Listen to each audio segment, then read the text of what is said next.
digital. Ya halo, aku Fauzan, Raffi, Najmuddin, Devani, Anissa akan mempresentasikan tentang dinamika ekosistem komunikasi digital. Pengertian komunikasi digital yaitu ada 3. Yang pertama, proses pertukaran informasi menggunakan teknologi digital.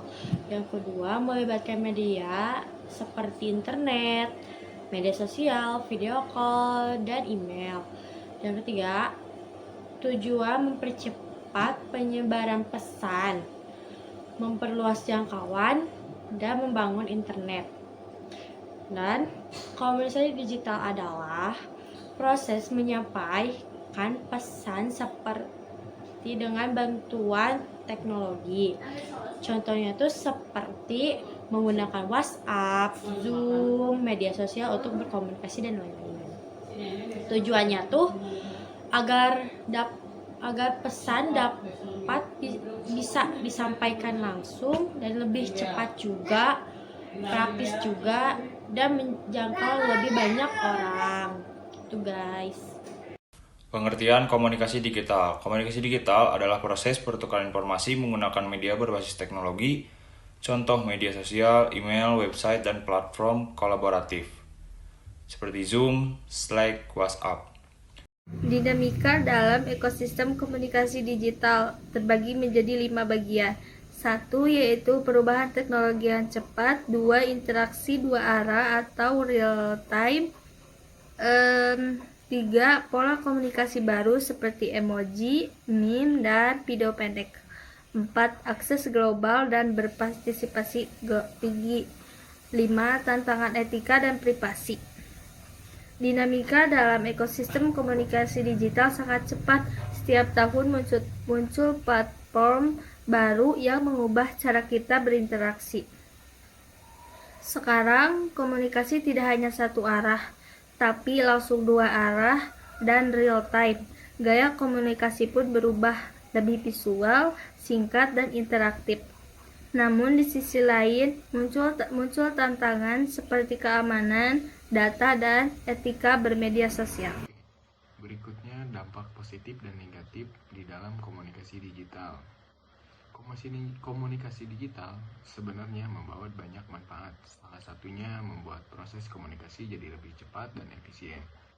Kita bisa berhubungan dengan siapapun, kapan saja tanpa terbatas jarak. Selain itu, komunikasi digital juga membantu meningkatkan kreativitas seperti dalam pembuatan konten, promosi bisnis, atau kegiatan belajar online.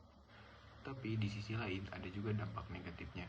Misalnya berkurangnya interaksi tatap muka karena orang lebih sering berkomunikasi lewat layar. Selain itu ada risiko penyebaran hoaks dan juga masalah privasi data yang disalahgunakan.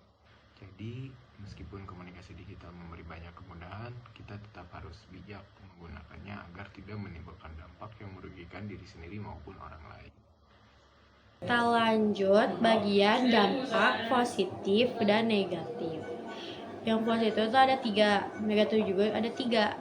Yang pertama itu yang positif dulu ya guys. Yang pertama itu komunikasi cepat dan efisien. Yang kedua, mendorong kreativitas dan kolaborasi. Yang ketiga, mempermudahkan akses informasi. Nah, yang negatif. Nah, negatif juga ada 3 loh, yaitu potensi hoax dan misi informasi. Yang kedua, menurunnya interaksi tatap muka. Yang ketiga, resiko keamanan data.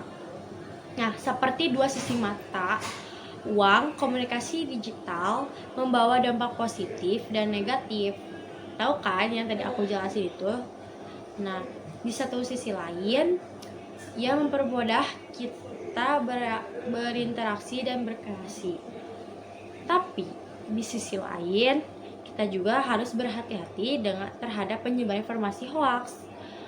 Informasi hoax itu dan privasi data pribadi. Gitu guys.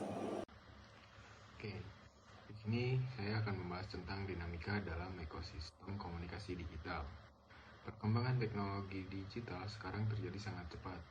Setiap tahun selalu muncul platform baru seperti Threads, TikTok, atau berbagai aplikasi pesan instan yang mengubah cara kita berkomunikasi.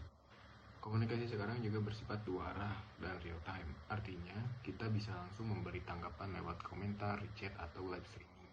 Selain itu, gaya komunikasi pun ikut berubah. Orang lebih sering menggunakan emoji, meme, atau video pendek untuk menyampaikan pesan dengan cepat dan menarik. Namun, di balik kemudahan itu ada tantangan juga, terutama soal etika dan privasi. Kita perlu berhati-hati dalam membagikan informasi agar tidak menimbulkan masalah atau disalahgunakan. Jadi bisa disimpulkan bahwa dinamika komunikasi digital bukan hanya tentang perkembangan teknologi, tapi juga tentang bagaimana kita menyesuaikan diri dan tetap bertanggung jawab dalam menggunakannya. Tujuannya, penyebaran informasi memperluas jaringan dan menciptakan hubungan interaktif.